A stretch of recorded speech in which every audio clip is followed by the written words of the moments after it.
Welcome to today's broadcast of North Idaho College Public Forum. The crew is comprised of NIC television students, and your moderator is North Idaho College political scientist Tony Stewart.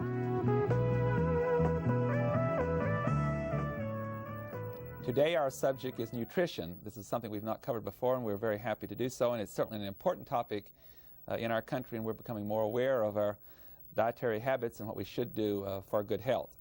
In order to discuss that subject, I'm so happy to welcome to our program Bev Hannon, who is a registered dietitian with the Kootenai Medical Center in North Idaho. Bev, welcome to our program, and thank you for being with us. I'm very happy to welcome to the panel today, to my immediate left, Joe Marinovich, who is a nurse at North Idaho College and certainly will have some background in this field, and regular panelist Steve Shink, who is Director of Informational Services at North Idaho College, and I shall ask Steve to commence the questioning. Bev, I know that there's a great deal more information available now about the effects of diet on health. Maybe you could tell us a little bit about what kinds of illnesses, major illnesses, are diet related. I think the major illnesses that are diet related, they feel right now heart disease very definitely is. And they think that nutrition probably has an impact on most any illness, because if you're not well nourished, then you're not going to recover as well. But as far as causing illness, they think eating too much fat, too much cholesterol, being overweight can contribute to heart disease. Also, they're finding a link between diet and some types of cancer. Fat seems to be linked to some types of cancer, such as breast cancer. Inadequate fiber intake seems to be linked to colon cancer. So I'm sure there'll be more on the horizon. There was a time, it seemed, that every week you would read about some new food that was suddenly dangerous to your health. That's right. Is that our imagination, or are we really finding out that there are a lot of things that we've eaten for years that aren't good for us, and we're going to have to make some major changes in our dietary habits? I think the main thing is that as the food supply has gotten more plentiful, we're more into doing other things besides surviving. We're not like the cavemen that were interested in only getting enough to eat and finding a warm place to sleep. We have time for other things, and food is readily available in this country. And we have a great taste for fat and sugar, and we eat too much of those things. And we've used a lot of salt in our foods. That's another illness that they think might be caused by improper diet, is high blood pressure. They know that once you have high blood pressure, if you use too much sodium, then that can aggravate it. There's a controversy if it causes it, but they're doing more research in that area. And I think as more people eat more fat and more sugar, fat and sugar sure taste good together, and most of us love that. And we overdo on that area, and we're not exercising as much as our predecessors did. How do we as Americans compare to other industrialized countries, other countries with a lifestyle similar to our income levels, similar to our own, in terms of fat and sugar consumption per person per year? About the same. Oh, is that right? Mm-hmm. It's the countries that aren't as wealthy, aren't as industrialized, that we have a much greater percentage of our diet is fat and sugar than, say, like India, for example. But compared to countries in Europe with about the same industrialization, it's about the same. Joe Marinovich. How does the average American diet differ from, say, 30 years ago? 30 years ago, let's see, that would put us like in the 50s, wouldn't it? I guess the major change is, since there's been a focus on diet and heart disease, I think more people are aware that they need to cut down on fat. I brought with me, this is the amount of fat that an average woman in the United States eats in a day. It's about 5 tablespoons. And this is the amount that she needs. This is less than 2 teaspoons. And I think as people are more aware, they're trying to cut down on their fat. We see more things in the marketplace. More people are buying 2% or skim milk than using whole milk. Consumers are demanding low-fat cheeses and using the light margarines and light mayonnaise and those kind of things. So I think there's been a shift that way. Also, people are becoming more aware of fiber and eating more fibrous foods.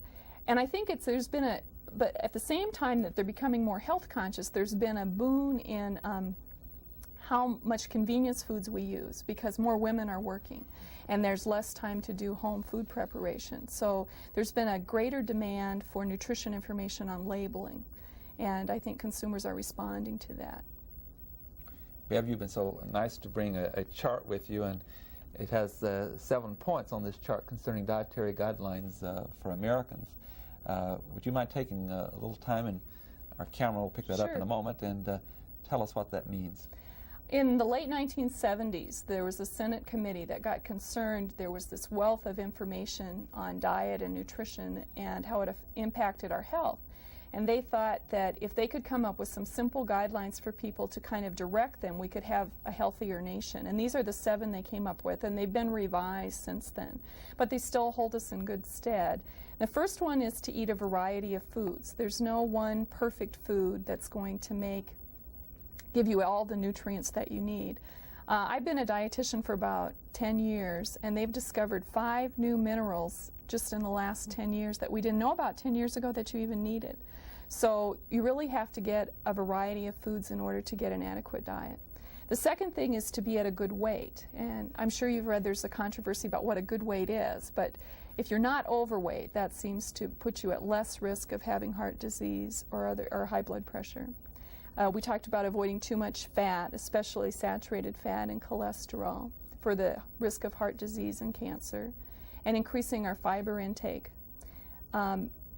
Starch has kind of gotten a bad name, things like potatoes and bread and rice. A lot of people cut those out of their diet thinking, well, that's a high source of calories and I don't want to eat those. And that's probably a mistake. It's really the butter and the margarine and the sour cream and the salad dressings and the oil and vinegar that are high in calories, where the starch is a real good source of energy and nutrition and is packed with vitamins and minerals. Sugar, this was another disease I forgot to mention earlier, but dental caries, they know, definitely are caused by sugar exposure. And other than that, sugar's been blamed for a lot of things. A lot of people think, well, sugar's bad. But the main reason that they're saying to avoid too much sugar is to help prevent dental caries. And also, it can occupy too big a percentage of your diet and crowd out other things that would be more nutritious. And sodium, for the reasons of high blood pressure. This is how much sodium men and women in the United States eat. This is just salt. And then this one is how much they need. Hardly covers the bottom. Tremendous difference, isn't that? And how much is in each of those? Right. This is less than 1/4 of a teaspoon, and that's close to 5 teaspoons. And alcohol is something nutritionists probably consider to be a non-nutrition thing. It doesn't have any vitamins or minerals, but it does have calories. And so they feel if you're going to use alcohol in the diet, to do so in moderation. We could spend a whole half hour talking about the evils of alcohol, but as a nutrition standpoint, it's not very good. So they think if you could do those 7 things, you'd be better off. Okay, very good. I know that many of our viewers will take those down, and that'll be very helpful to them. Steve Sheen? I want to get back to our fat here. Now, this is one of the great mysteries to me. You know, I thought for a time that as long as you were using cooking oils, for instance, that said no cholesterol, and you avoided those fats that become solid at room temperature, you're okay, but apparently that's not the case. These fats aren't good for you either. Right. Where you got that idea was that a few years ago, like 8 years ago, that was what we thought. And that's one of the things that's both exciting and confusing about nutrition, is that we don't know all the answers. It's a very new science. And as we do more studies and find more things, sometimes our advice changes. And we did about 8, 9, 10 years ago say, the studies that were done to that point felt that if you used vegetable fats, that you were going to be okay. And then as people started to switch to that and they did more studies, they found it's not only is it a good idea to use vegetable fat, but you don't want to use too much. And the reason is that the more fat you use, even if it's a good kind of fat, can cause the damage to occur in your blood vessels. So we're looking not only to using vegetable fat, but also to decreasing the quantity of fat. And that's very misleading on a label. You look on a label of oil and it says no cholesterol. A lot of people think, well, as long as I stay away from cholesterol, I've got it made. And that was what we thought about 15 years ago. Then they found out, well, if you use animal fat, it's bad. And now we found if you use too much fat, period, it's bad. So you want to cut down on cholesterol, cut down on animal fat, and cut down on total fat. You mentioned good fat. Right. A minute ago, and I know what you're talking about then, but isn't there also the theory today and new body knowledge that suggests that certain types of fat, in fact, are good for you, that keep the formation of plaque and things from arteries? Right, happening? you're probably referring to omega-3 fatty acids, which have gotten a big press lately. They're the kind of fat that's found in fish. And there's been a lot of studies done with the Eskimos who eat a relatively high-fat diet, but it's primarily this fish oil. And there is some studies that if you eat that kind of fat exclusively, then you won't have heart disease.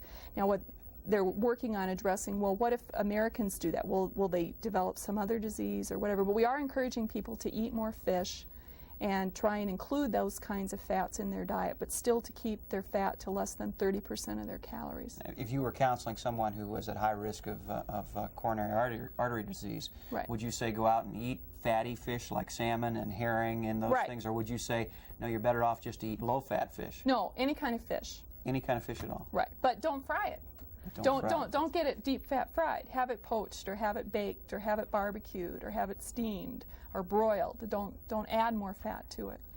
You just depressed all Southerners in this country. Because, the characteristic of Southern cooking is everything's fried. You know, Right. so, of course, this show doesn't air in the South, so Joe Marinovich. Do we need, in the average American diet again, vitamin supplements? And what are your views on megavitamins and natural foods and health food store products? Well, let me start one at a time. Okay. Do we need vitamin supplements? No, you don't need vitamin supplements unless there's some problem going on. And then if your doctor, some people have an illness or a condition where they need to take vitamin supplements. But I'm assuming you're talking about self-prescribed Yes. vitamin supplements. No, you don't need self-prescribed vitamin supplements if you eat a variety of foods. And a lot of people will come to me and they'll say, oh, well, I don't want to bother about what I eat. I just want to eat whatever I want. I know it's not balanced. I know it's not adequate. I'm just going to take a vitamin supplement. And to those people, I say that's kind of a cop-out. One, the vitamins in the vitamin supplements are not as well absorbed as the vitamins you get in the food. There's things in the food that make them better absorbed. And we don't know what all those things are.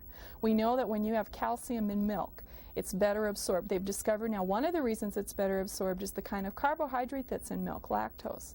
There's not a pill on the market where you can get calcium with lactose. Even if you could get it, would it work as well as the milk? Are there other things in the milk? So it's better absorbed from the food. So I think that would be my best advice, is work on improving your diet. If you choose to ignore my best advice, my second best advice is don't take a supplement that has over 100% of the recommended daily allowance, or the RDA. We used to think that only the fat-soluble vitamins, namely A, D, E, and K, could cause toxicity. And those, they knew that A and D were toxic long time ago, like over 50 years ago. So when those came out, they said, okay, we're going to call those drugs. You can't get large doses of those without a prescription. But we thought that vitamin C, the B vitamins, if you use too much of those, we thought, well, it just goes out in your urine. Big deal. If you want to have urine full of vitamins, it's your money, it's your urine, big deal. But now that more people are using mega doses of vitamin, way over the RDA, they find that there are storage mechanisms for those and there are toxic effects. For example, vitamin C. A lot of people take over a gram of vitamin C. The RDA is currently 60 milligrams. They're taking over 1,000 milligrams. That's considerably over the RDA. It can cause uric acid elevation, which can cause gout. It can actually damage white blood cells, which fight infection. A lot of people take vitamin C because they think it's going to help them fight a cold. And here, if they take too much, it can actually kill the cells that help fight colds. It can cause diarrhea. And those are just 3. There's a long list. So we say if you're going to take vitamin supplements, which we don't recommend that you do, don't take over 100% of the RDA. And the natural food question. Okay. A lot of people don't realize the word natural doesn't have any legal definition by the FDA. And people can put it on. We could label this and say this is natural salt or natural oil, or it's just a marketing tool. And a lot of people have the idea if they get natural vitamin C, it's better than if they got synthetic vitamin C. Chemically, like a pill of vitamin C, it's the same, whether it's quote-unquote natural or whether it's synthetic.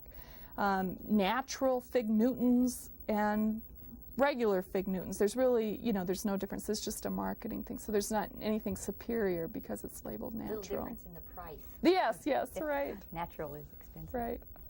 I have a very good friend who is back east, who is a cancer specialist and a surgeon, and he's writing a book on nutrition.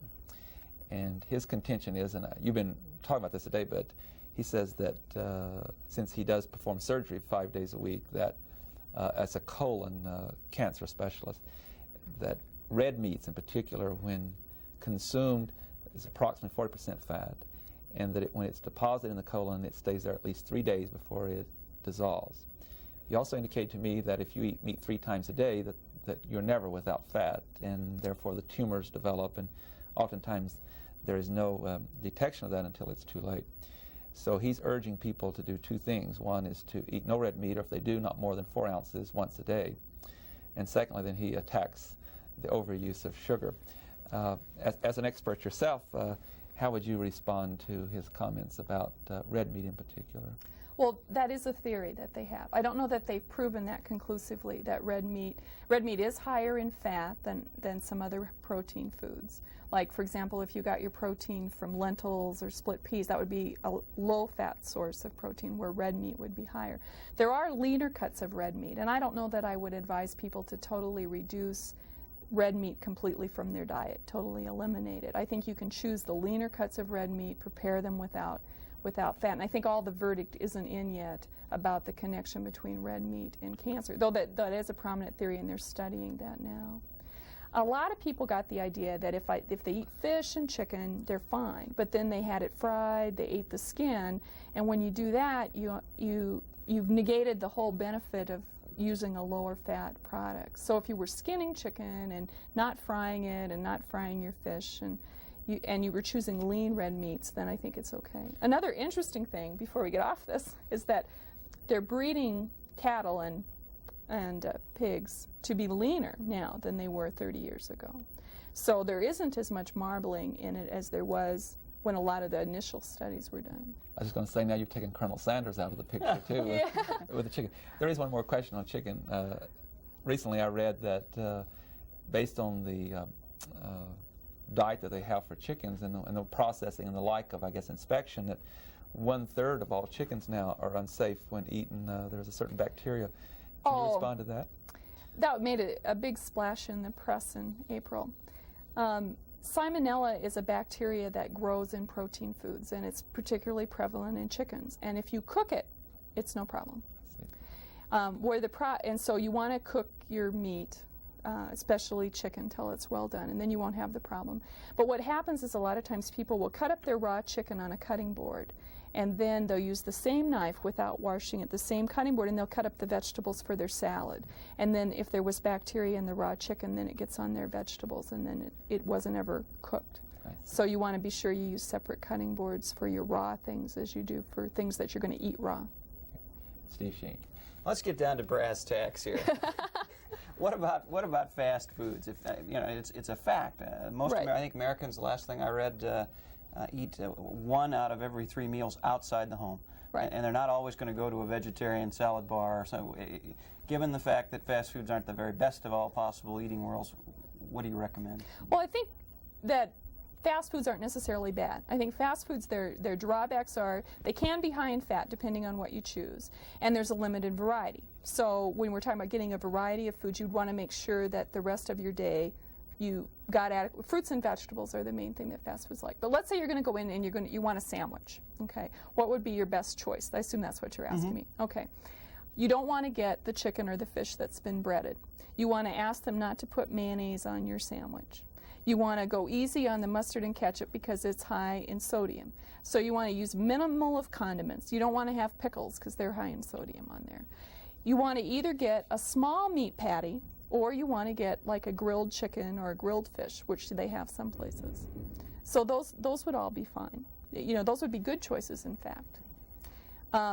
the quantity that you eat too makes an impact. Like if you go out to dinner or to a fast food place, let's say we're in fast food, okay, and you order their burger and it's got their burger that has 3 meat patties on it, and you've got layers of their special sauce or their mayonnaise sauce on it, then that's going to be a lot higher in fat than if you ordered just their regular hamburger. Plus, it's going to save some money you order their regular hamburger. How about, and I appreciate the advice, it didn't encourage me a great deal, but how about those of us who like sweets? Are there any acceptable alternatives out there? Are there some things that actually taste good that aren't as bad as... Right. Now let's say you love frozen desserts, like ice cream, okay? If you go more to the ice milk, sherbet, frozen low-fat yogurt, those are lower in fat. They don't meet the avoid sugar recommendation, but they are lower in fat and lower in calories. I'm more of a cakes, pies, and cookies kind of person. If you stick with angel food cake, with lower in fat, or cake similar to angel food cake, or if you have just a regular cake without the frosting. The frosting's what kills you with the fat and the sugar. He's crying. Pies? Pies are pretty hard because the crust is really high in fat. But another alternative, maybe you can't live without pie. Do you have to eat a whole piece? Could you split one with somebody or have a small? I could eat a whole pie. Yeah, you know, quantity makes a big difference, and I think the main message I would want people to remember is moderation. You don't want to carry anything too extreme. You want to be moderate about everything. Isn't it all right, as Tony suggested, that, and I think most of us, you try to live on an extreme diet and you're going to fail. Right. Can you eat a good nutritional diet 6 days a week and say on Saturday or on Friday I'm going to go out and if what I really like is fried chicken and a piece of apple pie, that's what I'm going to have one day a week. Is that all right? Right. Well, what the danger is you just say, well, I'm going to do it every day. You know, I'm out tomorrow. I'll start. But if you try and make good choices most of the time, it doesn't hurt, you know, to have fried chicken. Or maybe say, well, now, really, I tell people when they come to me for counseling, you've got 4 choices. You can totally ignore what I say, which is fine if that's what you want to do. Or you can say, well, that's a food I can live without. Maybe it's a food that we've said isn't so good. And you say, well, that doesn't matter to me. I can eliminate that. So you can eliminate the food. Or you can find an acceptable substitute. Maybe you like sherbet just as well as you like ice cream, so you'd enjoy that just as much, and that was a better choice. Or you just as soon drink skim milk as drink 2%. That's a better choice. Or if it's something you can't live without, but you still want to try and do a good job, you can just cut down how often you have it or how big a portion you have when you have it. Joe Marinovich. I've been kind of worried about the diet of teenagers in general, and especially the girls aren't drinking as much milk because they diet and there's too many calories in milk. And all of this later on, are they going to have more problems with osteoporosis, and is it going to show up? They do think that there's a definite connection between lack of calcium intake and lack of exercise in the development of osteoporosis, which is susceptibility to bones breaking. And it's a misconception that milk is high in calories, really, I think. A glass of skim milk is only 80 calories, where 80 calories, I don't know what else you could drink a whole cup of for only 80 calories unless it didn't, you know, it was like Diet Pop or something like that. But they really do need adequate calcium. And a lot of people think, well, calcium's only for kids, and that's not true. We need calcium all through our lives. And if we cut down on the calcium, then we are going to get osteoporosis from that, or more likely to. What do you think about putting the calcium in pop? Well, I had mixed emotions when Tab came out with calcium in pop. I would rather see people drink milk and get the calcium. They think it's better absorbed. There's also orange juice that has calcium in it now. I think it's a great idea for people that are intolerant to milk. There is about 10% of our population that's intolerant to milk. So that was a nice boon for them. But for people that don't like to drink milk, we encourage like low-fat yogurt or cheeses or those kinds of things to get their calcium. But you're right, they could use that too. Bev, I know that Steve's going to appreciate my next question. In addition to being very serious about our diet, and really they are health problems, obviously, that are contributable to how one eats. But if one partially is conscious of their eating habits, can they still have a problem if they don't, in particular in their work, they sit all day and they go home and sit? How about the role of exercise in helping us with our weight problem too? Well, exercise probably has more impact on people's weight than diet does. I mean, for years we thought people were like cars. And to a certain extent, the analogy holds true. You eat too much, you put gas in a car 3 times a day, you never drive the car, the gas tank overflows. People eat more than they burn, they start to gain fat. So we used to think, well, if we just quit filling up the gas tank, if we just had them eat less, then they would lose weight. Because a car, if you quit filling up the gas tank and you use it a little bit, the gas tank eventually goes down. What they found, though, with people, it doesn't work that way. When you say you've been overeating and you've been gaining weight and you haven't been exercising and you cut down on your food intake, what they found will happen is that at first you will maybe lose some weight, but you'll get to a point where your body will say, my goodness, this is the famine I've been saving all this fat for. That's the whole reason your body saves fat, in case you are getting into where you're starving. And it says, I was good to save all that fat. My goodness sakes, we've got to do something, and it actually lowers your basal metabolic rate and makes you burn less. So then you say, well, gosh, I'm cut down my food intake and I've quit losing weight. I'll have to cut down some more. And you cut down more, and your body says, my goodness, the famine is getting worse. We're going to have to cut down your basal metabolic rate again. And you get into this cycle where I've seen people come in eating only a few hundred calories a day and not losing, and they've just gotten into this cycle where their body thinks it's saving them when actually it's not. So the only way to get out of that cycle that we know of yet today is exercise. And when you exercise, a lot of neat things happen. One is you burn calories while you exercise. 2, it makes you burn more calories while you're not exercising. And that effect lasts for about 72 hours after the exercise. So we think if you can exercise spaced out during the week 3 times a week, then you'll have that effect. Plus, it decreases your appetite. Yes. Steve, we have about 2 minutes. Quickly, are there any dietary hazards associated with a vegetarian diet? There can be. If they totally eliminate all animal products, then they can run into chances of having a B12 deficiency. If they're including animal products like cheese or milk, then there isn't much of a problem with vitamin B12 deficiency. And is our body generally going to tell us if we've got a deficiency, or is that something we don't often know until we have a health problem? Don't often know until you have a health problem. With that, I'm going to bring the program to conclusion, and I want to thank you, Bev, for being with us.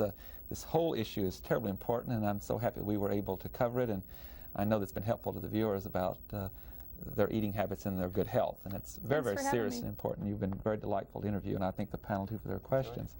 Ladies and gentlemen, before closing today's program, I would like to say and say to Bev, Hannah, and too, this is a special day for us. With this program today, we are concluding the 15th year of the North Idaho College Public Forum with this show, and when we come to you next week, we will be introducing the 16th year, and so I think that's another step in our progress, and we're very delighted about that. I would also like to take this opportunity to invite you to write to us from time to time, and when you do correspond with us, we always answer all those letters, and may I invite you to be with us again next week at the same time.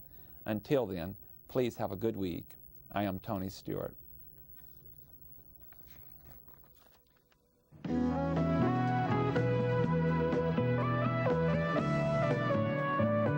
North Idaho College Public Forum can be seen at the same time each week over this station. This production was videotaped earlier by an NIC student crew for viewing at this more appropriate time.